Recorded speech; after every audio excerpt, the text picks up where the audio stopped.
खूबी और खामी, अच्छाई और बुराई प्रत्येक मनुष्य के साथ में, प्रत्येक मानव के बीच में।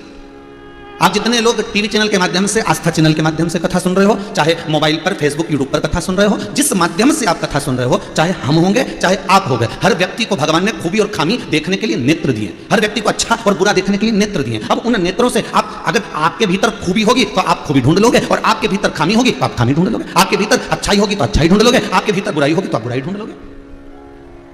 जब माता पार्वती जी का जन्म हुआ, माता पार्वती जब मैनावती की गोद में आकर विराजमान हुई हिमालय राज के यहाँ, तो देवऋषि नारद ने आकर कितनी कितनी बातें कह दी महाराज, और हर बात में एक ही बात कहते थे, भस्मीदारी मिलेगा, जटाजूट बांधने वाला मिलेगा, मृगछाला पहनने वाला मिलेगा, बड़े बड़े जटा बाल होंगे, ऐसा मिलेगा। पार्वती मैया सुनती रही, तो मैनावती ने कहा मैं अपनी बेटी का विवाह नहीं करूंगी, ऐसा छोरा मिलेगा तो काय को अपनी बेटी की भाग फोड़ूंगा, क्यों अपनी बेटी की किस्मत फोड़ूंगा। इतने में देवऋषि नारद ने कह दिया, अगर ये सब चीज अगर शंकर जी में है, जटा भी बड़ी है, बाल भी बड़े हैं, मृगचर्म भी पहने हैं, मृगशाला भी पहने हैं, बाघंबर भी है, सब कुछ अगर उसके पास में है तो देख सकती है पार्वती। पार्वती मैनावती की गोद में पड़ी हुई माता पार्वती जो गोद में सो रही थी, जन्म ली हुई पार्वती जन्म से ही खामी नहीं ढूंढी, जन्म से उसने खूबी ढूंढी।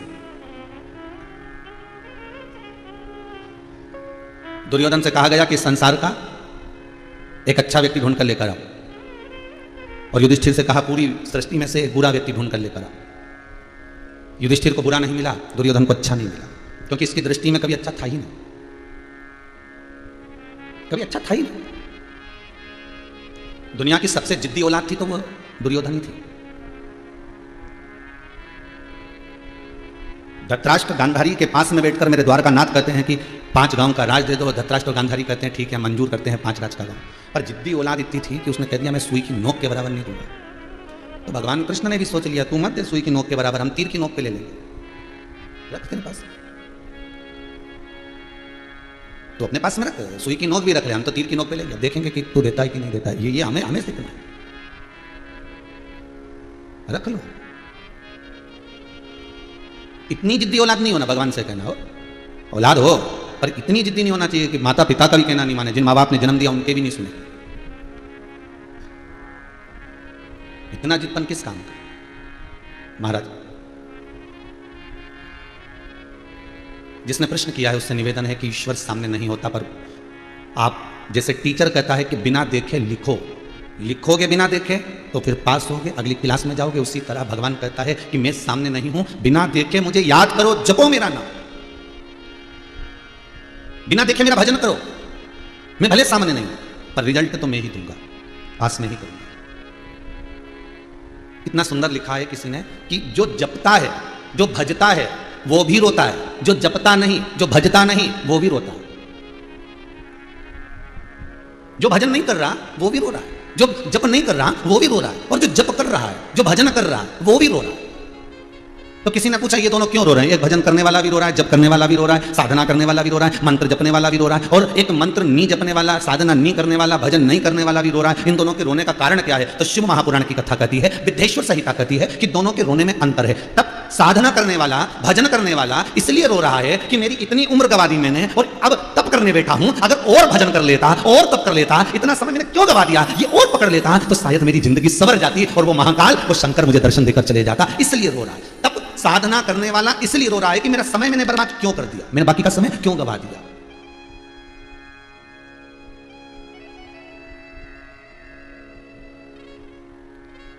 कल सोमानी परिवार कह रहा था सूरत वाला कि गुरुदेव हमको कथा से जुड़ने के बाद ऐसा लगता है कि यही आनंद है, यही सुख है, इसके सिवा कुछ नहीं, यही आनंद। और जब जाके जब सवेरा है, तप करने वाला इसलिए रो रहा है, साधना करने वाला इसलिए रो रहा है, भजन करने वाला इसलिए रो रहा है कि मैंने देरी क्यों कर दी, क्यों मैं अभी इतना लेट हो गया, मैं क्यों। आप में से भी कई लोग जो आस्था चैनल पर कथा सुन रहे हैं, मोबाइल पर कथा सुन रहे हैं, उनके मन में भी ये कभी कभी आता है जब चैनल आपको नहीं मालूम कि शिव महापुराण की कथा आ रही है, और बदलते बदलते बदलते बदलते और चैनल पर तुम पहुंच गए, और उस चैनल पर आपको शिव महापुराण की कथा मिल रही है, और आपका मन जब कथा में लग गया तो आपने बहुत सारे लोगों को कहा कि देखो कथा आ रही है और एक बार देखना जरूर, एक बार सुनना जरूर। मेरा मन लग गया, पर बहुत लेट पहुंचा मैं हूं उस कथा तक, उस परमात्मा तक पहुंचने में मुझे बड़ी देरी हो गई। यदि मैं और तप कर लेता, यदि मैं और भजन कर लेता, यदि मैं और साधना कर लेता, तो मेरा देव अधिदेव महादेव मेरे सामने होता, हर पल हर घड़ी हर क्षण वो मेरे सम्मुख होता।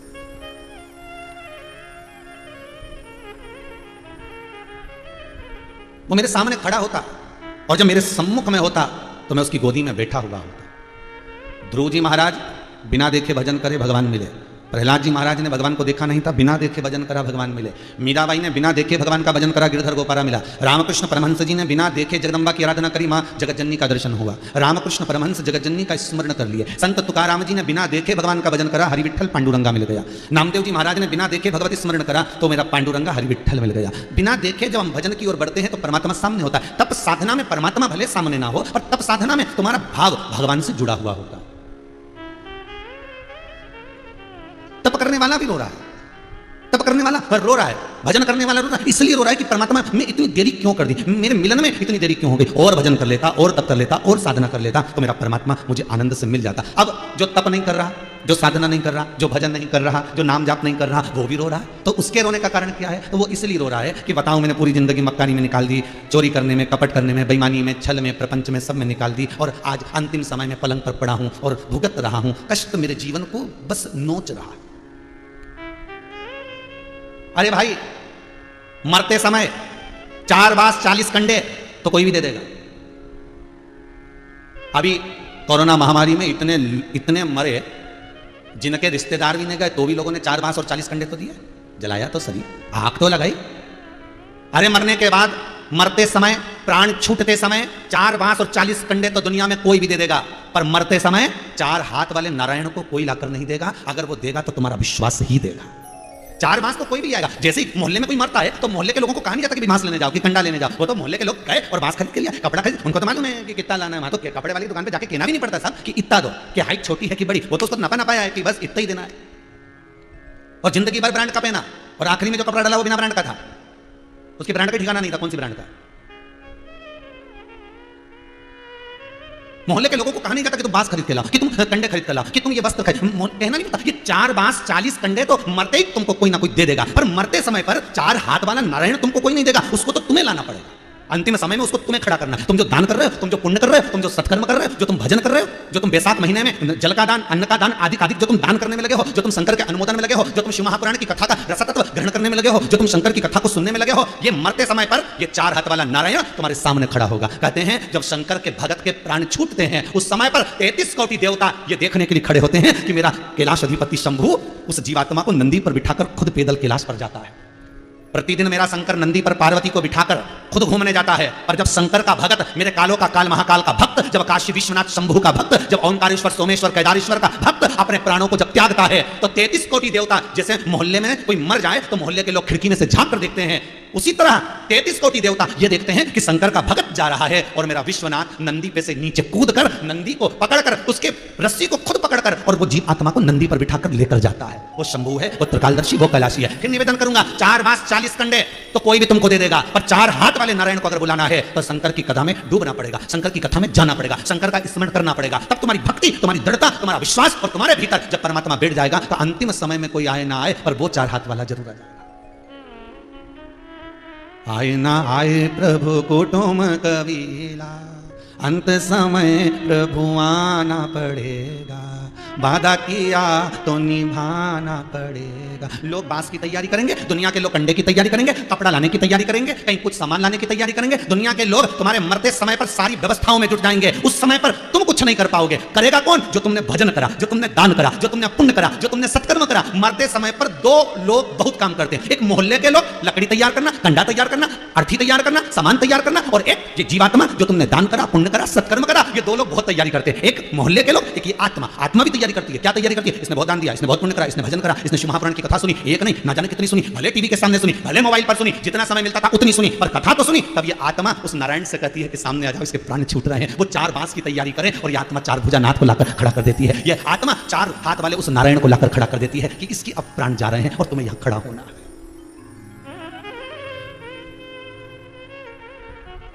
आए ना आए प्रभु कुटुम कबीला, भक्तों के प्रभु आप सहारा, अंत समय प्रभु आना पड़ेगा, वादा किया तो निभाना पड़ेगा। जो वचन दिया है, अगर आप नहीं आओगे तो कौन निभाएगा? गीता में आप ही ने तो कहा था कि जन्म मैंने दिया है तो मृत्यु मैंने दी है। मतलब मृत्यु आपने दी है तो आप आए होगे, ये पक्का। आए होगे तो दर्शन क्यों नहीं दिया? जब हमने सारी चीजें सम्मुख रख दी है फिर सामने तो आना पड़ेगा। पहुंचना तो सम्मुख पड़ेगा। हमें लगता है पापी व्यक्ति बड़ा सुखी होता है, हमें लगता है पुण्य करने वाला, भजन करने वाला, दान करने वाला, सत्कर्म करने वाला बड़ा दुखी होता है। कई लोग कहते हैं हमारी अम्मा तो खूब भगवान का भजन करती थी, हमारी माता जी तो खूब शिव जी का नाम लेती थी, हमारा भगवान का तो हम खूब भजन करते थे, उसके बाद भी भगवान ने ऐसा दुख क्यों दिया? उसका कारण होगा, एक झोली में फूल भरे हैं, एक झोली में कांटे, तेरे बस में कुछ भी नहीं, वो बांटने वाला बांटेगा। कोई कारण हो सकता है? सांप भी डस ले तो मिल जाए किसी को जीवन दान, और एक चींटी के कांटे से मिट जाए नाम और निशान। कोई कारण हो सकता है? धन का बिस्तर मिल जाए पर नींद को तरसे नैन, और कांटों पर भी सोकर आए किसी के मन को चैन। कोई कारण होगा। डल्लब का गद्दा लगा, एसी का रूम है, खूब नौकर चाकर सब लगे हैं, और पीने के लिए दूध एक गिलास भर कर रखा है, ड्राई फ्रूट्स भी रखा है, सब कुछ है, कमरे के अंतर्गत सब कुछ रखा है, सारा सुख है, पर नींद कहां से लेकर आओ? सुख वस्तु का बहुत है, पर नींद कहां से लाओगे? और एक व्यक्ति जिसके पास कुछ भी नहीं है, दिन भर ठेला ढकाता है, दिन भर मजदूरी करता है, और कोटले पर पत्थर पर भी सोता है, बिना पलंग के, बिना गादी के, उसके बाद भी ऐसी नींद लग जाती है कि वो अलमस्त है। वो करोड़पति से ज्यादा सुखी है, क्योंकि नींद उसको आ रही है और चैन की आ रही है। वो कहां से लेकर आओ?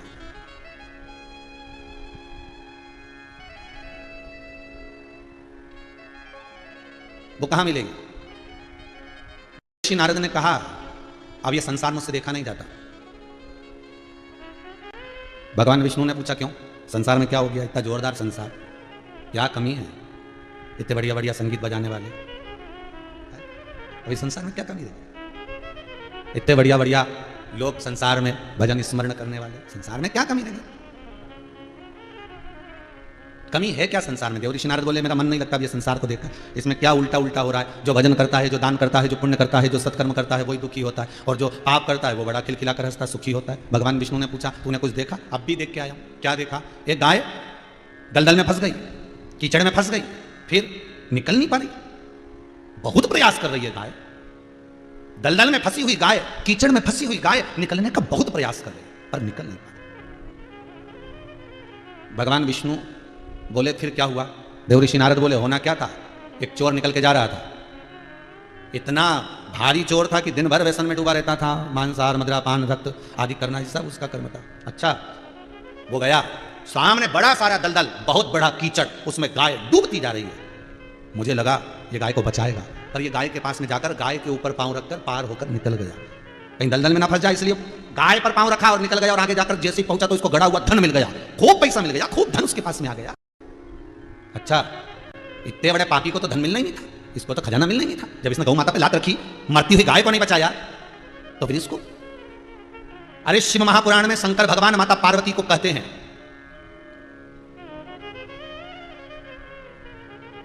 बहुला गाय की जब कथा आती है, उस बहुला गाय की कथा के समय पर शंकर पार्वती से कहते हैं कि मरती हुई गाय को, कसाई के हाथ से कट रही गाय को अगर कोई व्यक्ति बचाकर लेकर आ जाता है, तो शिव कहते हैं पार्वती समझ लेना वो शंकर ही उसमें समाया हुआ है, शंकर कहीं दूसरा नहीं, जो मरती गाय को बचा कर लिया है वो शंकर ही है, मेरा ही एक स्वरूप है, वो मेरा ही प्रतिबिंब है, मेरा एक स्वरूप है। शंकर को कहां ढूंढोगे? शिव को ढूंढने के लिए कहीं नहीं जाना अपने को, कैलाश नहीं, हमें कहीं नहीं जाना शंकर को ढूंढने के लिए। बस अपने हृदय में शिव कब आएगा? आप किसी भूखे को भोजन कराते हुए देखो, आप किसी निर्धन को देखो और उसको कोई सहयोग प्रदान कर रहा हो, कोई गाय भूख से बिलख रही हो, कोई गाय पानी के प्यास से बिलख रही हो, कोई उसे पानी पिला रहा हो, कोई भोजन करा रहा हो, कोई सत्कर्म कर रहा हो, कोई पुण्य कर रहा हो, ऐसे व्यक्ति का जब सवेरे सवेरे तुम दर्शन कर लो तो समझ लेना कि वो शंकर ही है, वो कोई दूसरा नहीं हो सकता, वो शिव ही। पर बिना दिखावे के, बिना दिखावे के, अगर वो भोजन करा रहा है तो बिना दिखावे के, अगर वो गाय को जल पिला रहा है बिना दिखावे के, भोजन करा रहा है बिना दिखावे के, उसमें दिखावा नहीं है।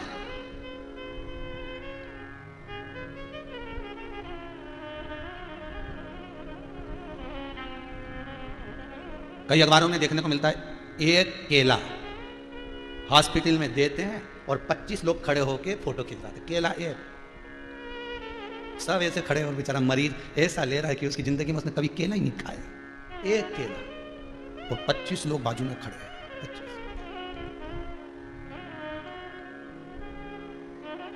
कोई एक व्यक्ति बड़ा खुश होकर आया था कुछ दिन पहले और कह रहा था अभी हम वृद्धाश्रम गए थे। अच्छा, अरे बेचारे इतने बूढ़े बूढ़े लोग बेचारे ऐसे, हम तो घर से मालूम पूरी सब्जी बना के ले गए थे, अमरस बना के ले गए थे आम का। अच्छा, हमने जब पूरी सब्जी अमरस खिलाया, बेचारे ऐसे खाए, उन्हें जिंदगी में ऐसा लग रहा था बहुत दिन के भूखे होंगे। हमने कहा वाह, हमने कहा कितने दिन तक खिला रहे हो? बस एक बार तो खिलाना था। फिर हम उसी वृद्धाश्रम में पहुंच गए। और हमने जाकर पूछा, कल वो जीजी आई थी तुम्हारे यहाँ पर, अमरस पूड़ी बनाकर लाई थी, सबको खिलाया था, कैसा खिलाया? अच्छा खिलाया, बड़ी तारीफ कर रही थी। तो इतने में वहाँ के वो बूढ़े लोग बोले, काय का खिलाया? अमरस तो इतना सा लाई थी, इतना सा दे के चली गई, छोटा वाला डिस्पोजल में। और हमने कहा दूसरी बार दे दो, तो क्या कुछ अमरस है? ना करिए दिखावा। शिव को दिखावा प्रिय नहीं है, शंकर को दिखावे से कोई मतलब नहीं है, इसलिए सबसे दूर रहता है वो, कैलाश पर्वत पर अवघड़ी बनकर रहता है वो, उसको कोई मतलब नहीं। लक्ष्मी जी कौन से कलर की साड़ी पहन रही है, लक्ष्मी जी ने कितना आभूषण पहना, ब्रह्माणी ने कितना आभूषण पहना, ब्रह्माणी कौन सी साड़ी पहन रही है, इंद्राणी क्या क्या धारण कर रही है, इससे शिव को कोई मतलब नहीं, ना पार्वती को मतलब। वो तो ओघड़ी है, अलमस्त होकर कैलाश पर, शमशान में, मृत्यु लोक में अलमस्त होकर रहता है, अलमस्त होकर। किसी ने पार्वती जी से पूछा, पृथ्वी पर तुम्हारी पूजन होती है और तुम 9 दिन तक नवरात्र में जब तुम्हारी आराधना होती है, तुम्हें लोग सजाते हैं, मूर्ति बिठाते हैं, कितना सुंदर सुंदर श्रृंगार करते हैं, ऐसा रोज क्यों नहीं करते? पार्वती जी बोली, मैं मृत्यु लोक में रहती हूँ। लक्ष्मी जी तुम सजी धजी रोज रहती हो, बैकुंठ में लक्ष्मी का कभी भी दर्शन करना, हमेशा सजी धजी मिलेगी, मुकुट मुकुट पहना हुआ, बढ़िया पगड़ी तगड़ी सब बांधा हुआ है, माला माला सब। और पार्वती जी कहती है, मैं मृत्यु लोक में रहती हूँ। और मृत्यु लोक में रहने वाली एक एक माताओं से तो पूछो, जब वो कहीं पार्टी में जाती है तभी अच्छी साड़ी पहनती है, जब वो शादी में जाती है तभी अच्छे श्रृंगार करती है, जब घर में रहती है तो जानते हो आप सभी जितने लोग सुन रहे हो वो तो सब जानते हो, घर में रहती है तो घर के हिसाब से। तो पार्वती जी बोलती है कि मैं जब तक मृत्यु लोक में रहती हूँ, घर परिवार में, नातों में, रिश्तों में रहती हूँ, अपने हिसाब से रहती हूँ। पर नवरात्रि में पार्वती जी कहती है, मैं भी थोड़ा श्रृंगार कर लेती हूँ, लोग मेरे को भाव से श्रृंगारित कर देते हैं। फिर किसी ने पूछा, तुम सभी दिन एक जैसी क्यों नहीं रहती? पार्वती कहती है, किसी माँ से पूछना, मैं माँ हूं, मैं माँ हूं। किसी माँ से पूछना, बहुत सुंदर चुन्नी वेश पहनी हो, उसमें यहाँ फुंदा लटक रहे हो और खूब जोरदार हार मार और उसमें सितारे लग रहे हो, सोना चांदी जड़ रहा हो, तगड़ी पहनी हो, चूड़ा पहनी हो, गले में हार पहनी हो, खूब सुंदर कुंडल पहनी हो, और अपने बच्चे को माँ गोदी में ले, ईमानदारी से कहना, बच्चा रोएगा कि खुश होगा? जब इतने आभूषण से जड़ी हुई साड़ी जब उस बच्चे को बार बार चुभेगी, बच्चा रोएगा।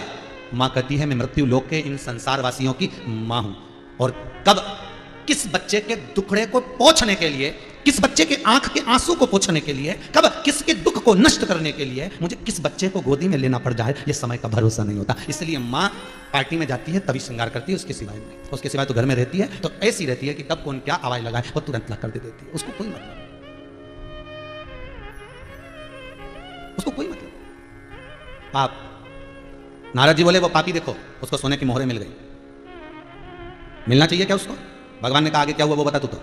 देव ऋषि नारद बोले, वहीं से एक संत निकल कर जा रहे थे, फिर उन संत ने उस गाय को देखा, उसके पास में गए, फिर उस गाय को निकालने का प्रयास करने लगे। निकल गई? नहीं, गाय डूबती जा रही थी उस कीचड़ में, उस दलदल में गाय डूब रही है, नहीं निकली। संत ने प्रयास करा, उस तपस्वी ने, उस व्यक्ति ने बहुत प्रयास करा, नहीं निकली, फिर प्रयास करा, अब की बार जो प्रयास करा गाय निकल गई, पर जो संत था बेचारा एक खड्डे में जाके गिर गया, एक दूसरे खड्डे में गिर गया। अब बस इतना ही मुझे पूछना है कि अब ये बताओ, वो पापी गाय पर लात रख कर गया और उसको खजाना मिल गया, और वो संत ने, उस साधु ने, उस व्यक्ति ने गाय को निकाला, तो फिर उसे खड्डे में गिरना था क्या? उसे कष्ट होना था क्या? उसे चोट क्यों लगी? उसको कष्ट क्यों हुआ? उसको तो होना ही नहीं, क्योंकि उसने मरती हुई गाय को निकाल दिया उस दलदल में से, उस कीचड़ में से। भगवान बोले, नारद तू जानता नहीं है, यही संसार, यही संसार। वो जो पापी है, चोर, उसको धन क्यों मिला? कि वो धन के लोभ में, धन के ही अंदर, उस धन की आसक्ति में वैश्यों का संग करेगा, मदिरा पान करेगा, मांसाहार करेगा, व्यसनों में डूबता जाएगा, और जब मरेगा तो इतना भोगेगा कि उसको अंदाजा भी नहीं होगा। संत गाय को निकालते समय खड्डे में गिर गया, उसको लग गया। अरे नारद, उस संत का आखिरी समय चल रहा था, उसके मरने का समय था, मरते समय, मरने से पहले बस यम के दूत उसको उठाने के लिए जा रहे थे, उससे पहले उसने एक अच्छा काम कर दिया, गाय को निकाल दिया। निकाल दिया तो जो मरने वाला था बस उससे बच गया, और मृत्यु अपने काम तो करती है, मौत तो घेरने के लिए आएगी, पर उस समय पर वो जाकर खड्डे में गिर गया। गिर गया तो थोड़ी सी चोट लग गई, तो वो ज्यादा जो होने वाला था वो थोड़े में निकल गया, जो ज्यादा होने वाला था वो थोड़े में निकल गया। कभी कभी ध्यान रखिएगा, आपके साथ में भी होगा, कभी आपके साथ में अगर ऐसा हो कहीं आप जा रहे हैं, कोई काम से जा रहे हैं और थोड़ा बहुत अगर मालूम पड़े कहीं चोट लग गई, कहीं थोड़ा सा अगर आपके जीवन में कहीं कष्ट हो गया, तो भगवान को धन्यवाद देना, साधुवाद देना कि इतना बड़ा एक्सीडेंट हुआ था, इतना बड़ा घाटा लगने वाला था, इतनी बड़ी समस्या सामने खड़ी होने वाली थी, पर यह समझ में नहीं आ रहा कि यह समस्या निकल कैसे गई। एक माँ अपने घर में प्रतिदिन शंकर का नाम लेती थी, ओम नमः शिवाय, श्री शिवाय नमस्तुभ्यम, ओम नमः शिवाय, ओम नमः शिवाय, दिन रात खाती पीती जपती, सोने में भी उसको ओम नमः शिवाय दिखता, इतना भगवान का भजन करती, मंदिर दिवाला कहीं नहीं जा पाती, बेचारी घर में इतनी व्यस्त रहती, बस भगवान का भजन करती, ओम नमः शिवाय, ओम नमः शिवाय, ओम नमः शिवाय, बस बैठी और जपती रहे, ओम नमः शिवाय, काम कर रही, सब भिंडी काटे, सब्जी काटे, ओम नमः शिवाय, आटा उसने, ओम नमः शिवाय, स्नान करे, ओम नमः शिवाय जपती रहे। एक दिन काम कर रही थी और काम करते करते उसका लड़का छत पे खेल रहा था, छत पे खेलते खेलते लड़का आंगन में आकर गिर गया, एकदम चित्ता पड़ा। मां जैसे ही उसने पुकारा, बच्चा दौड़ पड़ा, बच्चा जैसे ही मां पड़ा और मां दौड़ पड़ी, और मां ने जाकर देखा मेरा बच्चा पड़ा है, ओम नमः शिवाय, ओम नमः शिवाय, अरे भगवान मैंने तेरा इतना भजन करा, तूने क्या कर दिया, मैंने तेरा इतना नाम जपा, तूने क्या कर दिया, और बच्चा जमीन पर पड़ा था। मां ने उठाया, थोड़ा सा होश था, मां ने देखा कैसे लेकर जाऊं, किसको लेकर जाऊं, मां दौड़ पड़ी, बच्चे को गोदी में लेकर मां दौड़ी है, हॉस्पिटल में पहुंची, डॉक्टर को कहा मेरे बच्चे को थोड़ा सा देख लीजिए, तुरंत इलाज चालू हुआ, बच्चा ठीक हो गया। भगवान को दोष दे रही थी, भगवान मैं तेरा नाम जपती थी, तूने ऐसा क्या कर दिया। पर एक दिन ठंडे दिमाग से उसने सोचा मेरा बेटा अच्छा होकर घर आ गया, पर एक बात समझ में नहीं आती, मेरा अपेंडिक्स का ऑपरेशन हुआ था, कली में लौट कर आई, आखिर मैंने इस बच्चे को गोदी में उठाकर 1.5 किलोमीटर तक कैसे दौड़ ली, ये समझ में नहीं आया। डॉक्टर 2 बजे तक केवल क्लिनिक में बैठता था, आज 3:30 बजे तक डॉक्टर कैसे रुक गया, कारण क्या था। जिस ऑपरेशन थिएटर में लोगों की भीड़ लगी रहती थी, उस ऑपरेशन थिएटर में बच्चे के लिए वो थिएटर खाली कैसे रह गया। जिस जगह पर पलंग नहीं मिल रहे थे, उस जगह पर मेरे बेटे को पलंग कैसे मिल गया। तब उसको भान हुआ कि यह कोई दूसरा नहीं था जिसका मैं जप कर रही थी, जिसको मैं भज रही थी, श्री शिवाय नमस्तुभ्यम जो जप रही थी, उसने आगे बढ़ बढ़कर पलंग भी दिलवा दिया, इलाज भी करवा दिया, ऑक्सीजन भी दिलवा दी, वेंटिलेटर भी लगवा दिया और दवाई भी पहुंचा दी। मालूम पड़ता कि ज्यादा बीमार पड़ जाता और फिर बचकर, तो ये तुमने जो जप करा है, तुमने जो भजन करा, लोग हमसे पूछते श्री शिवाय नमस्तुभ्यम में है क्या, है क्या। कभी मौका मिले तो एक बार इस विठलेश सेवा समिति के व्हाट्सएप के मैसेजों में देखना, सबसे ज्यादा मैसेज वही मिलते हैं कि हमने, हमारे परिवार में एक व्यक्ति ऐसा बीमार पड़ गया था, हमने ये जाप करा, हमने शंकर का अनुमोदन करा, हमने शिव महापुराण का स्मरण करा, तो उसका जो फल मिला, उसका जो आनंद मिला है, वो हमको ये प्राप्त हुआ। उसके स्मरण तो देखिए, उसका रसतत्व तो देखिए, क्या मिलता है तप करने से, क्या मिलता है भजन करने से, क्या मिलता है साधना करने से। और आप भी जितने लोग कथा सुन रहे हो, मेरा विश्वास, मेरा भरोसा मेरे शंकर पर, मेरे दिल से कहता हूं, आपके यहां भी अगर थोड़ा बहुत भी कष्ट आया होगा ना, अगर आपने शिव महापुराण का एक उपाय भी कुछ करा होगा ना, भजन भी किया होगा, श्री शिवाय नमस्तुभ्यम का जाप भी किया होगा ना, ये मेरा विश्वास मेरे शंकर के चरणों में कहता है कि बाबा ने आपकी रक्षा तो करी होगी। वो तो आप, हो सकता है कि एकदम ये पलंग भी मिल गया, हॉस्पिटल में मिल गया, वो तो भगवान की कृपा थी, सब साधन एक साथ जुटा देता है अपने भक्त के लिए, अपने भाव के लिए। आप उसके लिए थोड़ा सा करते हो साहब, वो आपके लिए ढेर कर देता है, ढेर।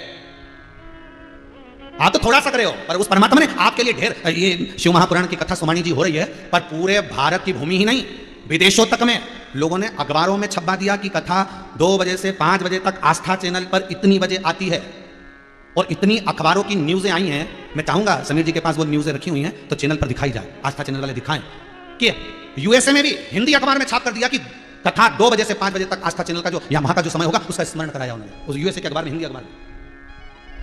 क्या उस कथा का रस्तत्व। और कई लोगों ने लिखा, एक नीमच से कोई महेश्वरी बंधु में, उन्होंने नीमच में छपवा दिया कि शिव महापुराण की कथा आ रही है, चैनल पर चल रही है और उसको सुनो, ये वो अमृत है, ये वो औषधि है, ये वो तत्व है जिसको ग्रहण कर लिया तो शायद परमात्मा मिल गया।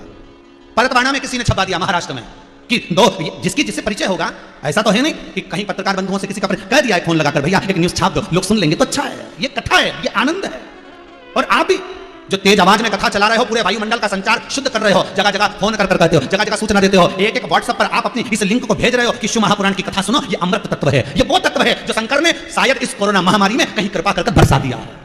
शिव ने बरसाया है इसको, शंकर ने दिया है इसको सुन लो, ये कोरोना महामारी का भय समाप्त हो जाएगा। ये जितने लोग कथा सुन रहे हो, दिल से कहना, 7 दिन पहले के निकल गए और ये तीसरा दिन आज कथा का। इतने दिन पहले तुम जो कोरोना में डूबे हुए थे, जरा जरा सा टेंशन ले रहे थे, बार बार मोबाइल में देख रहे थे, बार बार चैनल पर देख रहे थे, बार बार ये कोरोना बीमारी इतनी फैल रही, जब से तुम कथा में लगे हो तुम्हें कोई सूचना नहीं मिल रही कि कोरोना महामारी इतना उपद्रव मचा रही है, उतनी पर तुम्हारा चित्त शंकर को तुमने दे दिया, तुम्हारा दिल तुमने शिव को दे दिया, तुम्हारा मन तुमने शंकर को समर्पित कर दिया, शिव को दे दिया। तुम थोड़ा सा देते हो शंकर को, शंकर ढेरों में दे देता है। भगवान नारायण कह रहे हैं, नारद जी आप घबराओ मत, आपकी चित्तवृत्ति में ये जो आया हुआ है ना कि भजन करने वाला दुखी होता है, दान करने वाला दुखी होता है, तब साधना करने वाला दुखी होता है, और जो पाप करता है वो मुस्कुराता है, हंसता है, खिलखिलाता है। नहीं नारद, भगवान विष्णु कह रहे हैं दोनों का अपना क्रम है। पुण्य करने वाले का पुण्य एक ना एक दिन उसके सामने आकर खड़ा हो ही जाता है, चाहे कितना भी। जो बीज बोओगे वो फल तो देगा ही, जैसा बीज बोओगे वैसा ही वृक्ष लगेगा,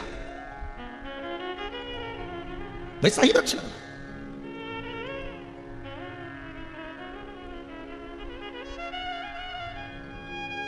भगवान ने खूबी देखने का नेत्र दिया है तो खामी देखने का भी नेत्र दिया है। मैनावती की गोद से पार्वती जी जो प्रकट हुई हैं, वो पार्वती मैया ने शंकर में कभी खामी नहीं देखी, कभी भी देखी तो खूबी ही देखी, क्योंकि पार्वती के नयन ऐसे थे, मां जगत जननी थी ऐसे। संसार के कई लोग ऐसे होते हैं जिनका काम ही यही रहता है कि हमें इसमें कुछ कमी निकालना है, हमें भगवान की कथा में कमी निकालना है। सियोर वाला महाराज कथा बाच रहा है, उसमें कुछ ना कुछ कमी ढूंढना है। ये दुनिया के लोग बैठकर केवल अगर ढूंढते हैं तो खामी ही ढूंढते हैं। नेत्र कैसे होंगे ये पता चलता है, आप पूरी कथा सुनो और आपके नेत्र कैसे ही आपको मालूम पड़ जाएगा। कई लोग ऐसे होंगे जो दिन भर खूबी ढूंढेंगे, वाह वाह क्या कथा हुई, क्या आनंद आया, सोमानी जी को धन्यवाद है जिन्होंने इतनी सुंदर कथा करवाई, आस्था चैनल को धन्यवाद है जिन्होंने इतनी सुंदर कथा का प्रसारण करवाया, आज पूरा विश्व इस कथा को सुन रहा। तो कई तो खूबी ढूंढेंगे और कई उसमें खामी ढूंढेंगे, कई उसमें खामी ढूंढेंगे। ऐसा क्यों कर दिया, कथा के बीच में मोदी जी का नाम क्यों ले दिया, क्यों करा, ऐसा हो गया, ये कथा कहां से लेके आए, ये कथा कौन से उसमें से आई। अरे भैया ये पुराणों के अलावा कोई कथा मिलेगी क्या, ये क्या पुराण को निकालो। हम भी फ्री रहते हैं तो अंदर बैठकर कथा पुराण पढ़ते रहते हैं, आप भी पढ़ो कि कौन सी पुराण से किस जगह से निकालकर महाराज बोल रहा है, उसको निकालो, पढ़ो, स्मरण करो।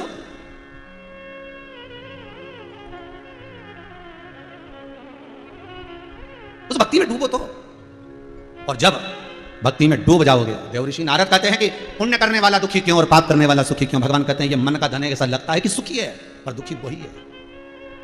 हमें लगता है कि वो सुखी है, नहीं नहीं नहीं, उसको कितना दुख है ये वही जानता है, ये उसके भीतर है। पार्वती मैया मैनावती के गर्भ से जो प्रकट हुई है, देवऋषि नारद कह रहे हैं, नारद जी ने सब कुछ कहा, नारद जी ने सब बताया, सब कहा।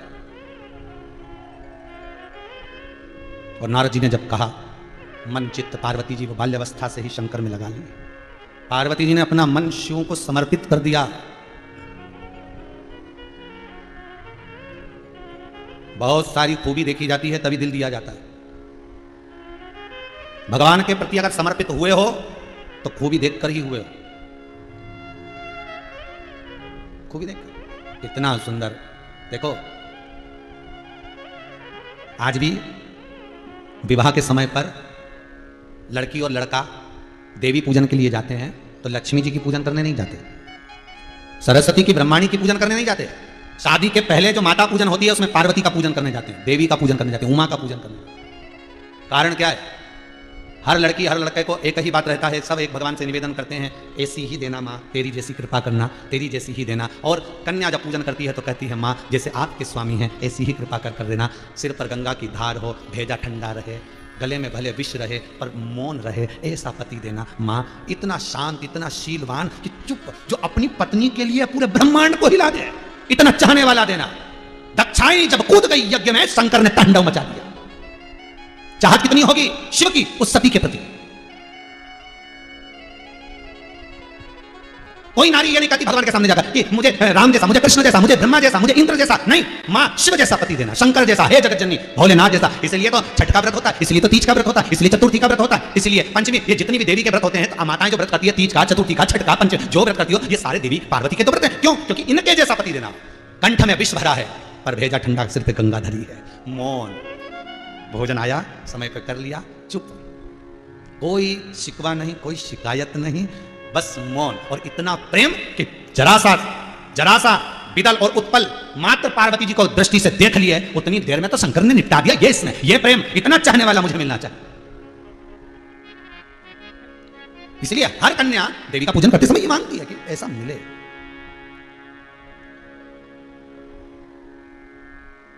इतना मौन।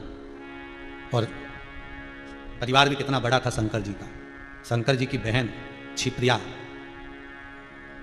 भाभी भोजन बना के जाती थी और छिपरिया ले जाके नंदी को खिला देती थी। जरा देखिए ननद कितनी भारी थी शंकर जी की बहन। कई माताएं कहती हैं, भाभी हम कहती हैं, बहुएं कहती हैं, हमारी नंदों के कारण हम बड़े परेशान। ये हमारी जीजियां आती है ना, जब आती है जब आग लगा के जाती है। अरे वो जीजी तो सही थी, शंकर जी की जीजी देख ले। पार्वती जी की ननद को देखो तो सही। पार्वती जी भोजन बना कर रखी, आकड़िया की रोटी बनाई, काकड़िया की साग, पर से माता पार्वती जी पावे भोलानाथ मन शिव रटोरे, छोड़ दो कपट मन शिव रटोरे। और पार्वती जी भोजन बना के जाए, इतनी सारी रोटी बना के जाए, आए छिपरिया और रोटी को कपड़े में छुपा के ले जाके नंदी को, संगी को, भृंगी को सबको खिला दे। अब नंदी भृंगी संगी बड़े खुश, क्योंकि जो रोटी खिलाता है ना, जो घर में भी देवरानी जेठानी होती है ना, 2-3 देवरानी जेठानी हो, 2-4 देवरानी जेठानी हो, तो उसमें जो 2-4 देवरानी जेठानी होती है, तो एक तो बेचारी ऐसी रहती है, बनाने में लगी रहती है, वो बनाने में लगी रहती है, बहुत समय उसका बनाने में जाता है। और एक ऐसी होती है कि बढ़िया बिंदी बिंदी लगा के पल्लू वल्लू लगा के जुड़ा मुड़ा बांध के जो आई और भगोनी उठाई, खाने का सामान उठाया और ससुर को, सास को और देवर को, जेठ को, सबको परोस परोस और लो ना साहब, और लो ना साहब, वो इतनी प्रसन्न चित्त में खिलाती है, सबको लगता है कितनी अच्छी है बेचारी। पर उसका नाम नहीं आता जो अंदर रसोई घर में बेचारी तप रही है बनाने में, उसका नाम नहीं। जो अंदर रसोई घर में बना रही है, तप रही है, भोजन बना रही है, उसका नाम नहीं है, नाम इसका जो परोसा जाता। तो छिपरिया आती और भोजन ले जाके नंदी भृंगी श्रृंगी को जब खिलाती तो नंदी भृंगी श्रृंगी इतने खुश होते, जय जयकार करते, छिपरिया माता की जय, छिपरिया माता की जय। और ये जो जय घोष करते तो ये जय घोष जब पार्वती के कानों में जाता, पार्वती जी समझ जाती, रोटी दिया सारी की सारी। शंकर भगवान ने डमरू बजाया, पार्वती जी आकर बोली जी स्वामी, जी प्रभु, ये पुराना समय देखिए, पत्नी पति का नाम नहीं लेती कभी भी। इंदौर में एक बार कथा करने गए थे, बहुत पहले की बात, बहुत पहले की बात। तो उसमें हम आरती गाए, जय जगदीश हरे। एक अम्मा बाजू में खड़ी होकर बोली जय कल्लू के पिताजी हरे। तब हम बार बार जगदीश हरे बोले, वो कल्लू के पिताजी हरे बोले। तो आरती पूरी होने के बाद जब बेलपत्री थी, प्रसाद दिया, तो पूछा हम जगदीश हरे बोल रहे हैं और तुम कल्लू पिताजी हरे बोल रही हो, ऐसा क्यों? गुरुजी उनका नाम है ना तो हम लेते हैं। बहुत कितनी कितनी मर्यादा होता है। एक बार एक नगर पालिका नगर निगम वाले सर्वे करने आए, 4-5 लोग सर्वे करने निकले, जगह जगह पे सर्वे कर रहे थे। वो बनाते हैं वोटिंग कार्ड पर सर्वे, तो सर्वे करा, हर कभी सर्वे करने आते हैं, तो जब उनको परमिशन मिले जब सर्वे, तो सर्वे करने आए। यहाँ भी पहुंच गए, एक जगह गए तो आवाज लगाया तो पत्नी निकल कर बाहर आई, क्या नाम है तुम्हारा? गीता बाई। अच्छा। बच्चों का नाम? राम किशन हरि किशन। अच्छा। पति का नाम? जैसे ही बोले पति का नाम तुम लोग, तो सर्वे वालों ने पूछा तुम्हारे पति का नाम क्या है, बोलो ना। तो हम हमारे पति का नाम लें? हम नहीं लेते हमारे पति का नाम। तो तुम्हारे पति का नाम लेने के लिए हम अलग से आएंगे सर्वे करने? जल्दी बोलो पति का नाम क्या? हम नहीं लेते। घर में कोई बच्चा है, सभी स्कूल गए, पति कहाँ गया? काम पर गया, तो पति का नाम बोलो। हम नहीं ले सकते पति का नाम, हम नहीं लेते। उनकी उम्र घटती है, सिर पे पल्लू वल्लू लेके। और बोले तो इतने में पत्नी बोली हम तुमको कुछ ऐसा आइडिया से बताएंगे, तुम समझ जाओगे कि हमारे पति का नाम क्या। हाँ बताओ। तो क्या 3 गंजी और 3 गंजी कितनी हो गई बोल। तो इतने में सर्वे करने वाले बोले 6 गंजी। बस हमारे पति का नाम? अच्छा तुम्हारे पति का नाम छगंजी है? बस छगंजी, बस पति का नाम है। तो 3 गंजी और 3 गंजी तो हो गया छगंजी।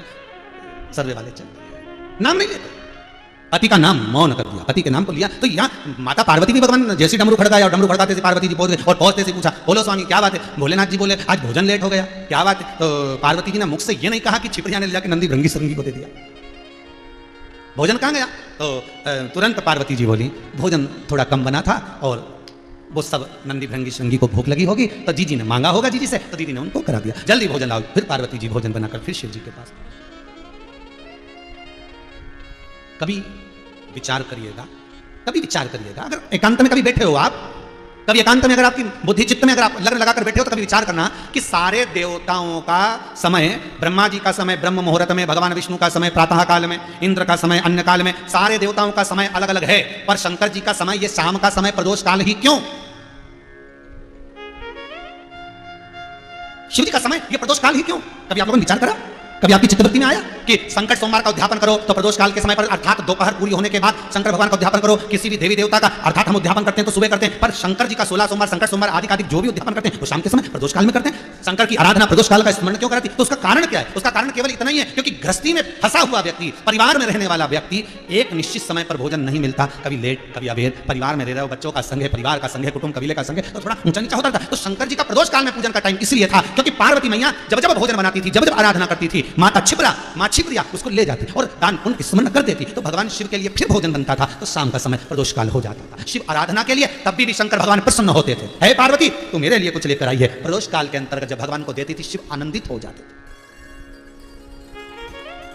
अरे हम तो कहेंगे आपसे, हम आपसे कहेंगे, अग्नि पुराण का एक संवाद जरूर ध्यान रखिएगा, शिव महापुराण का, लिंग पुराण का, नर्मदा पुराण का संवाद याद रखिएगा, स्कंद पुराण का संवाद याद रखिएगा कि जिसके घर में धन की कमी हो, जिसके घर में रुपये की कमी हो, पैसा नहीं आ रहा, व्यापार नहीं चल रहा, आप बेलपत्री के पेड़ के नीचे या शिव मंदिर की चौखट पर प्रदोष काल में प्रतिदिन 2, 4, 8, 15 दिन, 20 दिन, 1 महीना घी का दिया लगाकर तो देखो, शिव सुनता है कि नहीं सुनता।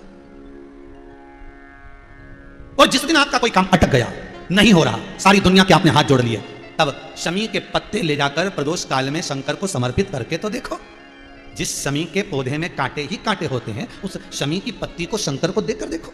प्रदोष काल में अगर कोई काम दुनिया के हाथ जोड़ लिया आपने, दुनिया से कह दिया कि मेरा काम नहीं हो रहा है, तो एक आप तोड़ो 5 पत्ते शमी के और ले जाकर शिव जी को दो, शंकर को प्रदान करो।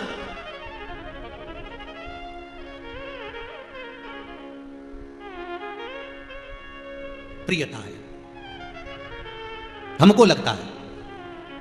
देवऋषि नारद ने दिखाई बहुत सारी बातें, देवऋषि नारद ने कही, पर पार्वती की चित्तवृत्ति में तो जो समाया था वही समाया, क्योंकि पार्वती कभी गलत देखती नहीं थी। पार्वती का तो एक ही नियम था, हर एक में खूबी देखना, हर एक में अच्छाई देखना। पार्वती कभी बुरा सोचती नहीं थी।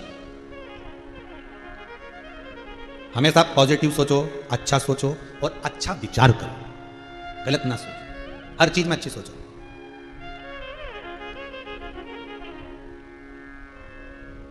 एक इंदौर के भगत हैं, शिष्य भी हैं, तो उन्होंने ये आश्रम से जुड़े हुए हैं, गौशाला से, तो उन्होंने प्रश्न कर कर भेजा, गुरुदेव हमारे एक रिश्तेदार हनुमान चालीसा का पाठ कर रहे थे पीपल के पेड़ के नीचे, उनकी हनुमान चालीसा की किताब को गाय खा गई, तो कैसा होता है? सब लोग डरा रहे हैं, कोई कह रहा है हनुमान जी रुष्ट हो गए, ऐसा हो गया वैसा हो गया।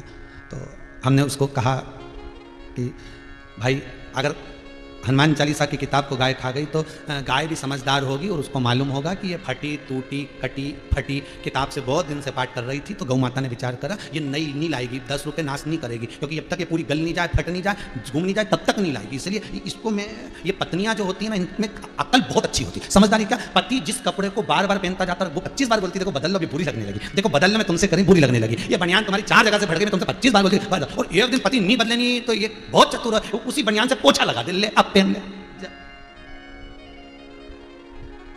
बोल रहे तिलक सही है कि गलत है? उसी कपड़े से वो पोछा लगा दे, ले अब पहन। और पति देखे कि क्यों मेरी शर्ट किसने पटकी, चाय पोछ दी उसपे, पत्नी बोले वो पड़ी थी उस पर चाय गिर गई थी। तो गौ माता ने भी विचार करा होगा कि ये हनुमान चालीसा की किताब तो बदल नहीं रहा है, पढ़े जाए पढ़े जाए पढ़े जाए, तो उसने सोचा कि अपनी स्वाहा निकल जाए, 33 कोटि देवता अंदर विराजे, इन्हीं को दे दो, ले दो।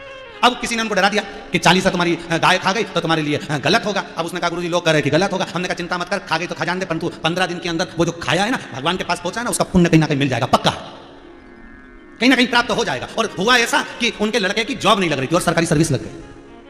कितने दिन पहले इंटरव्यू दिया, तो ये प्रभु की कृपा। तो आपसे निवेदन है आप मत खिला देना हनुमान चालीसा जान करके गाय को, नहीं तो तुम सोचो कि लड़के की सर्विस लगाना है तो हनुमान चालीसा खिला दो गाय।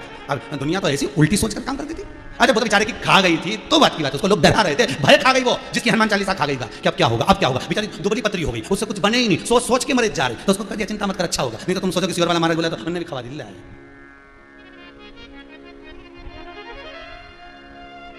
देखा देखी में तो बहुत काम बिगड़ता है लोगों का, क्या उन्होंने सोचा कि बोला ऐसे तो हो जाता है। अब मां जगत जननी पार्वती की बुद्धि विवेक से अच्छा ढूंढ रही है, अच्छा।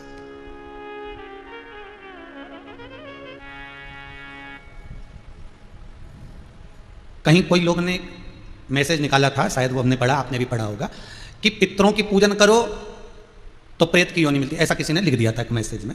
देवता की करो तो देवलोक की योनि मिलती है। पर शिव महापुराण की कथा कहती है, गर्ग संहिता कहती है, गरुण पुराण कहती है, लिंग पुराण कहती है, अग्नि पुराण में भी वर्णन आता है, पद्म पुराण भी कहती है कि संसार का मनुष्य जितना सत्कर्म करता है, दान करता है, पुण्य करता है, भजन करता है तथा सत्संग श्रवण करता है, ये उसके पितरों का एक अंश का पुण्य उसके खाते में रहता है, इसलिए वो भगवत स्मरण दान पुण्य कर पाता है। अब इसमें प्रतियोनि का कौन सा भाव आ गया? पितरों की कन्या मैना, धन्या और कला, ये पितरों की 3 बेटियां हैं। सनकादि ऋषियों के पाँव में चोट लग गई थी इनके वस्त्र से, इसलिए इनके वस्त्र की चोट लगते से उसी समय पर मैना, धन्या, कला को श्राप दे दिया था कि तुम पितृलोक को छोड़कर मृत्यु लोक में जाओगी। जब ये रोई, बिलखी, निवेदन करा, बार बार चरण पकड़ लिए, बार बार चरण। कितना सुंदर कहा है मीना धन्ना कला ने सनकादि ऋषियों के चरण। मान लो अगर देवता रूठ जाए, मान लो माता पिता रूठ जाए, मान लो पितृ रूठ जाए, मान लो कुल देवी देवता रूठ जाए, तो शिव महापुराण की कथा कहती है कि चरण पकड़ लो, और एक बार नहीं बारंबार पकड़ लो, बार बार उन चरणों का स्मरण करिए, बार बार उन चरणों का नमनता करिए। मैना धन्या कला ने सनकादि ऋषियों के चरण पकड़ लिया, आप क्षमा कर दो हमको। सनत कुमार ने कहा ठीक है एक काम करिए, आप मृत्यु लोक में जन्म तो लोगे ये पक्का है, पर तुम तीनों की गोद में 3 देवियां खेलेंगी। मैना की गोद में पार्वती, धन्या सुनैना बनी जिनकी गोद में सीता, कला कीर्ति बनी जिसकी गोद में राधा जी की। अगर जिंदगी में थोड़ा सा दुख आ गया, मान लो आ गया, और दुख तो दुख है, देखो ये जितना मनुष्य को कर्म का दंड भोगना पड़ता है ना, ये केवल यहीं का नहीं, जब पूर्व में जब मरने के बाद जब ऊपर जाकर खूब भोग लिए, तो कि ऊपर अच्छे से भोग लिया तो फिर नीचे काय को दिया, तो ऐसा नहीं है टेबलेट धीरे धीरे ही समाप्त होती है। कोई दवाई अगर चालू होती है तो ये एकदम डॉक्टर बन नहीं करता, जो कोई 8 दवाई है समय पर खाना पड़ेगी, सुबह ये 2, शाम के ये, और दिन में ये वाली, और इसके साथ ये भूख लगने की, और इसके साथ में ये विटामिन की, ठीक है, और इसके साथ में ये गैस नहीं बने उस, ठीक है, ये दवाई तुम्हें खाना। अब 8 दवाई से ट्रीटमेंट चालू हुआ और धीरे धीरे धीरे धीरे धीरे धीरे एक दवाई दे गई, मात्र एक गोली, ये रोज खाना है, बीपी ऊंचा नीचा हो, शुगर ऊंची नीची हो तो एक गोली तुम्हें खाना, मतलब दवाई उसने लिख दी। अब वो एक गोली चलती जा रही, तो डॉक्टर ने पूछा, मरीज ने पूछा, ये गोली कभी खत्म होगी कि नहीं होगी, समाप्त होगी कि नहीं होगी, इसको कभी छोड़े कि नहीं छोड़े, तो डॉक्टर ने कहा जिंदगी जीना है तो एक गोली तो खाना पड़ेगा। तो ऊपर जब मनुष्य ऊपर जाने के बाद भुगत रहा था अपने कर्मों के दंड को, बार बार भोग रहा था, 94 तरह के अन्य नरकों में भुगतता रहा, चीखता रहा, चिल्लाता रहा, भगवान के आगे हाथ जोड़ता रहा, भगवान ने कहा देख दवाई तो खाना पड़ेगी। आखिरी में बोला ये दवाई कम कर दो, तो भगवान बोला एक गोली तो खाना पड़ेगी, तो खा लूंगा, बस फिर जन्म दे दो, और मृत्यु लोक में भेज दिया। और एक गोली सबको दी है, वो है दुख की गोली, जो कभी कभी तुम परमात्मा को भूल जाते हो। परमात्मा को भूलना मतलब ब्लड प्रेशर ऊंचा नीचा होना, तो वो ब्लड प्रेशर की गोली खाओ, अर्थात जैसे ही तुम परमात्मा को भूले तो दुख की गोली तुम्हारे पास में आई, और आते ही तुमने जैसी गोली खाई ब्लड प्रेशर लेवल में आया। एक दुख की गोली तो मिलती ही है, तो कहा यह गोली सबके लिए होती है क्या, दुख सबके लिए आता? बिल्कुल। जगत जननी जगदम्बा माता भवानी कलकत्ता वाली काली से रामकृष्ण परमहंस जी बात करते थे महाराज, सुनिए कि नहीं सुनिए कथा। रामकृष्ण परमहंस जी उस जगदम्बा महारानी से बात करते थे, तो भी कैंसर जैसी बीमारी हो गई थी। तो रामकृष्ण परमहंस जिस माँ से बात करते थे तो शरीर में तो फिर रोग आना ही नहीं चाहिए था। तो स्वामी विवेकानंद जी के गुरु थे रामकृष्ण परमहंस जी, तो स्वामी विवेकानंद जी ने पूछा गुरुदेव आप जगदम्बा से क्यों नहीं कहते कि आपका ये रोग समाप्त हो जाए, इतनी बड़ी बीमारी हो गई है। रामकृष्ण परमहंस जी कहते हैं संसार में जन्म लिया है तो इस शरीर को अगर भगवान ने दिया है तो एक टेबलेट दुख की जरूर देकर भेजा है, वो भोगना पड़ेगा। आज नहीं भोगे तो कल भोगना, कल नहीं भोगे तो आने वाले समय। तो फिर कहा रामकृष्ण परमहंस जी से कहा तो ये दुख कटेगा नहीं। तो संत रामकृष्ण परमहंस जी स्वामी विवेकानंद को कहते हैं दुख प्रत्येक मनुष्य के भाग्य में थोड़ा ना थोड़ा लिखा होता है। ज्ञानी उसको ज्ञान के माध्यम से, तप साधना से, भजन पूजन से, स्मरण से, कीर्तन से उस दुख को काटता रहता है, और अज्ञानी उस दुख को रो रो के काटता रहता है। जब देखो जब रोता ही मिलेगा, 50 बार मिलो रोता ही मिलेगा। तो कोई जो अज्ञानी है वो रो रो के दुख को काटता है, और ज्ञानी भजन कर करके दुख को काट देता है। नामदेव जी महाराज के भी दुख लिखा था, संत तुकाराम जी के भी दुख लिखा था, मीराबाई के तो जहर का प्याला दुख लिखा था। कितना दुख संसार में, ऐसा कोई मनुष्य पृथ्वी पर नहीं जन्मा जिसके दुख ना लिखा हो। प्रहलाद के भी दुख लिखा, ध्रुव जी के भी दुख लिखा, मीराबाई के दुख लिखा। संसार का जो मनुष्य पृथ्वी पर जन्मेगा, चाहे परमात्मा को भी पृथ्वी पर राम और कृष्ण बनकर जन्म लेना पड़ेगा, तो दुख झेलना पड़ेगा। दुख तो भाग्य में लिखा, क्योंकि मनुष्य का शरीर मिला है तो दुख रूपी टेबलेट तुम्हारे साथ में जेब में रखकर दे दी गई कि सफर करोगे तो भी टेबलेट खाना, घर में रहोगे तो भी ये दुख रूपी टेबलेट। भगवान राम अगर राम मेरा परमात्मा राम बनकर अगर प्रकटे हैं तो भी उनको दुख झेलना पड़ा। सीता का परित्याग हुआ, माता सीता को बन जाना पड़ा, स्वतः स्वयं को बन जाना पड़ा, सीता जी का हरण होना पड़ा। भगवान कृष्ण को भी अगर मृत्यु लोक में मानव का शरीर लेना पड़ा तो उनको भी दुख झेलना पड़ा। घर छोड़ा, जेल में जन्म हुआ, वहां से माता पिता छूटे तो दोस्त छूटे, समय आने के बाद नगर छूटा, घर छूटा, परिवार छूटा, जिनने पाला वो छूटा, छोटे छोटे द्वारका गए तो वहां पर जाकर द्वारका भी छोड़ना पड़ी। मनुष्य की देह मिली है तो दुख तो कोई भी है, अगर पृथ्वी पर जन्म लिया है तो दुख रूपी टेबलेट, जैसे ब्लड प्रेशर की टेबलेट होती है, शुगर की दवाई होती है, लोग उसको कभी नहीं छोड़ते, लेके ही चलते हैं, कहीं पर भी जाए उसको खाना जरूरी होता है। उसी तरह ये दुख टेबलेट, ये दुख रूपी टेबलेट ऊपर से जब जन्मे, माता के गर्भ से जब तुम्हारा जन्म हुआ, ये टेबलेट तुम्हारी जेब में डाल के भेजा गया, तुम्हारे अंतर्गत इस टेबलेट को दिया गया कि दुख तो भोगना पड़ेगा, आज नहीं तो कल, कल नहीं तो परसों। बस इतना याद रखना, भजन करते करते दुख भोगोगे, स्मरण करते करते भोगोगे तो मालूम नहीं पड़ेगा। जैसे कोरोना महामारी दरवाजे के बाहर भी खड़ी है, हर जगह पर खड़ी है, बस तुम भजन करते जा रहे हो तो वो तुम्हारे सम्मुख में नहीं आ पा रही, तुम्हारे सामने वो प्रस्तुत नहीं हो पा रही। इसलिए दुख तो हर एक के भाग्य में लिखा। संत हो, साधु हो, सन्यासी हो, तपस्वी हो, साधक हो, उपासक हो, चाहे कितना बड़ा विज्ञानी हो, कोई भी भाग्य में लिखा है। वो तो मनुष्य की देह मिली तो टेबलेट देकर भेजा है दुख, बस उसको भजन के माध्यम से निकाल, उसको स्मरण के माध्यम से निकाल करो। जब दुख आए ना जिंदगी में, जपते रहो श्री शिवाय नमस्तुभ्यम, श्री शिवाय नमस्तुभ्यम, श्री शिवाय नमस्तुभ्यम, श्री शिवाय नमस्तुभ्यम, श्री शिवाय नमस्तुभ्यम, श्री शिवाय नमस्तुभ्यम, श्री शिवाय नमस्तुभ्यम, श्री शिवाय नमस्तुभ्यम, श्री शिवाय नमस्तुभ्यम, श्री शिवाय नमस्तुभ्यम। एक शीतलता का भान होगा, एक अनुभव शिव का होगा। एक मिनट के लिए जितने लोग टीवी के सामने बैठे हैं, मोबाइल के सामने बैठे हैं, अपनी अपनी आंखें बंद कर कर एक मिनट के लिए मंत्र उच्चारण, श्री शिवाय नमस्तुभ्यम, श्री शिवाय नमस्तुभ्यम, श्री शिवाय नमस्तुभ्यं, श्री शिवाय नमस्तुभ्यं, श्री शिवाय नमस्तुभ्यं, श्री शिवाय। धीरे धीरे आराम से नेत्र बंद कर भाव से दिल से बोलो। देखो शंकर की शरणागति होती है कि नहीं होती, दिल से बोलना, दिखावे से नहीं। आपके सामने कोई नहीं है, टीवी है, वाणी है, शंकर की पोथी है और आप हो, शिव का स्मरण। श्री शिवाय नमस्तुभ्यं, श्री शिवाय नमस्तुभ्यं, श्री शिवाय नमस्तुभ्यं, श्री शिवाय नमस्तुभ्यं। शिव नेत्र खोल लीजिए, आंखें खोल लीजिए, दर्शन शिव का हो। एक मौनता, एक आनंदता, एक उमंगता, शंकर की कुछ पावर, कुछ एनर्जी इस शरीर में रोमावलियों के द्वारा प्रवेश कर जाती है।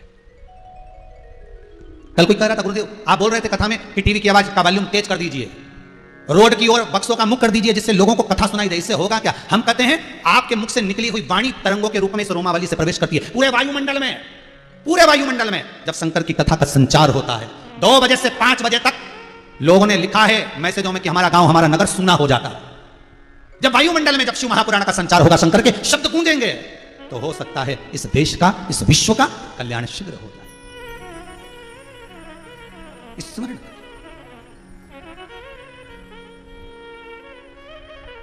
महाराज, मेना धन्या कला, तीनों के घर में देवियां पर होता है। दुख आया है तो सुख भी आएगा। अगर भगवान ने एक टेबलेट दी है तुमको दुख की, तो भगवान ने दूसरी टेबलेट, डॉक्टर अच्छे से अच्छा विद्वान भी डॉक्टर अगर एक दवाई किसी को नहीं लिखता, उसके साथ दूसरी दवाई जरूर लिखता कि अगर ये दवाई से गैस होगी तो उसके साथ में ये खाना पड़ेगा, उसके साथ ये विटामिन की दवाई लेना। तो कई लोग कहते हैं साहब एक लिख दो, नहीं ये 2-3 दवाई लिखी। तो डॉक्टर बोले ये बुद्धि चला, एक लिखने को तो लिख दूंगा और बाद में दिक्कत दे जाएगी, इसलिए 2-3 दवाई इसलिए लिखते कि इस दवाई से इस दवाई को दबाया जाए, इस दवाई से इस दवाई को दबाया जाए। तो डॉक्टर जानता है कि दवाई से दवाई को दबाया जा सकता है, इसलिए वो 2-3 तरह की लिखता है।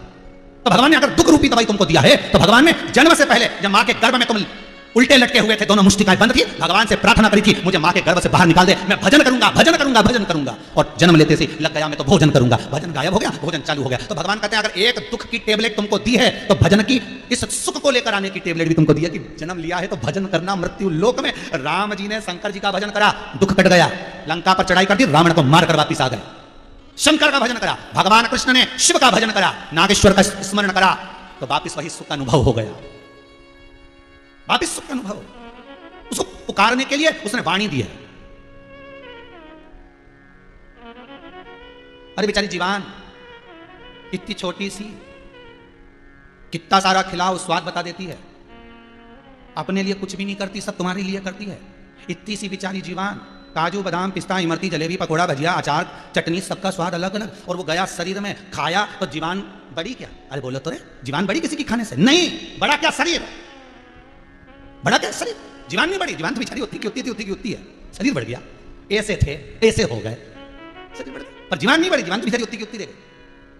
पर जीवान ने कहा मैं भले नहीं बढ़ूंगी, पर स्वाद लेकर पूरे शरीर को दे दूंगी कि ये स्वाद है इसका। और आप तो उसी तरह भगवान कहते हैं कि दुख दिया है तो उसके साथ मैंने सुख की टेबलेट दी है। भगवान का भजन स्मरण कीर्तन नाम जाप जपो, तुम जितना जपोगे दुख उतना कट जाएगा, जपते रहो। अगर उसने दुख दिया तो सुख भी दे दिया। कहा जपो, मैना धन्या कला, तुम पितरों की बेटियां हो, तुम्हारे घर में 3 देवियां जन्मेंगी, तुम्हारा कल्याण करेंगी, भजन करोगे कल्याण होगा, ये पक्का निश्चित है। और इन तीनों के घर में 3 देवियां, तो मैना की गोद से जो पार्वती मैया प्रकट हुई है, मैना की गोद से जो माता पार्वती का प्राकट्य हुआ है, वो पार्वती मैया ने जो देवर्षि नारद के वाणी में से शंकर की अच्छाइयों को, खूबियों को जो छाटा है, वो खूबियां केवल पार्वती निकाली। और आपसे भी निवेदन है, शिव महापुराण में से, शंकर की कथा में से, भगवान के भजन में से, स्मरण में से, अपने माता पिता में से, परिवार में जितने सदस्य रहते हैं उनमें से, संसार के लोगों में से केवल खूबी निकालना, खामी नहीं, अच्छाइयां निकालो, बुराइयां नहीं, उसमें से छाटो, क्या अच्छा मिल सकता है। एक व्यक्ति निकल कर जा रहा था, उसने कोयल की आवाज सुनी, कितना सुंदर बोलती है कोयल, पर काली नहीं होती तो कितना अच्छा होता। आगे गया तो उसने गुलाब का फूल देखा, कितना सुंदर गुलाब का फूल, पर इसमें कांटे नहीं होते तो कितना अच्छा होता। और आगे गया समुद्र का जल देखा, समुद्र का जल कितना सुंदर, कितनी अच्छी लहरें पड़ रही हैं, कितना सुंदर जल, कांच जैसा, पर खारा नहीं होता तो कितना अच्छा होता। इतने में गुलाब का फूल, समुद्र का जल, कोयल, तीनों ने मिलकर कहा, रे मनुष्य, तुझमें दूसरे की बुराई देखने की आदत नहीं होती तो तू कितना अच्छा होता।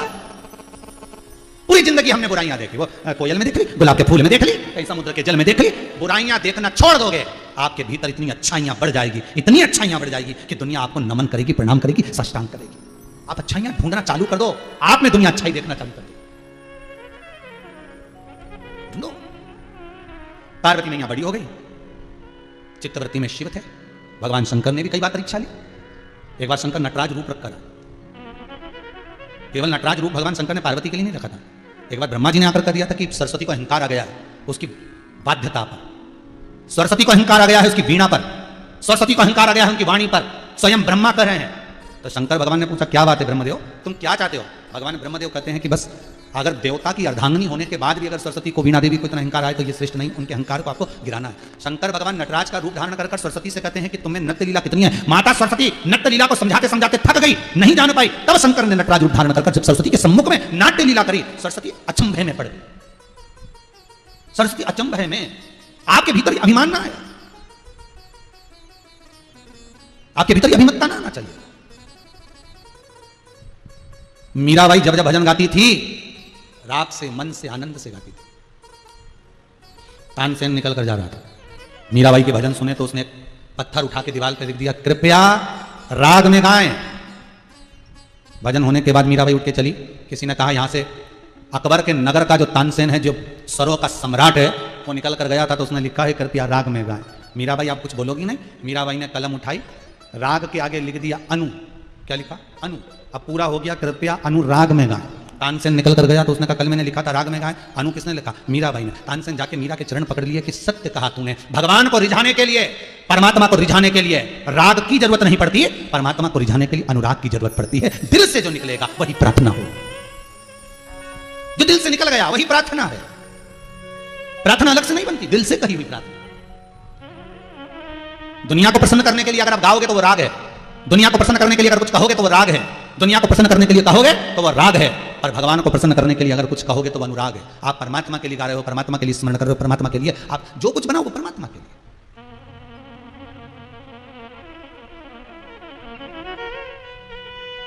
पार्वती शिव में, शिव को पाने की एक ललकता, एक आनंद पार्वती की चित्तवृत्ति में था, होना चाहिए। एक गांव के कई लोग मिलके उज्जैनी और काशी जा रहे थे, उज्जैनी और काशी।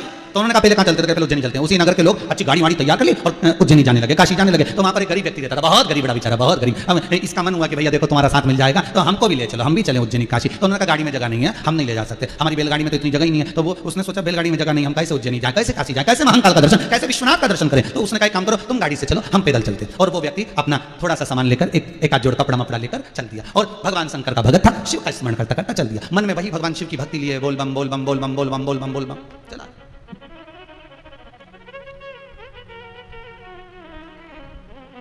गांव के लोगों की गाड़ी, गांव के लोगों की गाड़ी, जितने लोग गाड़ी में बैठकर गए थे उनकी गाड़ी पहुंच गई उज्जैन।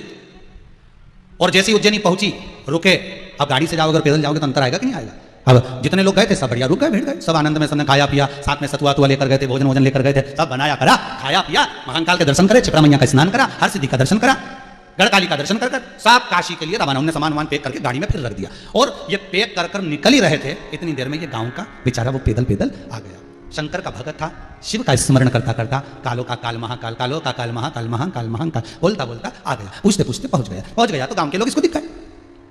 गांव के लोगों ने कहा आ गया, आओ, हमने तो दर्शन भी कर लिया, हमने तो छिपरा भी नहा लिया, हमने तो हर सिद्धि भी कर लिया, हमने गढ़काली का भी कर लिया, फिर अब तो हम काशी के लिए जा रहे हैं, और तू अभी आया और भोजन भी कुछ नहीं बचा, अब तू खाएगा कैसे, कहाँ रहेगा, क्या करेगा? हम मना कर रहे थे मत आ।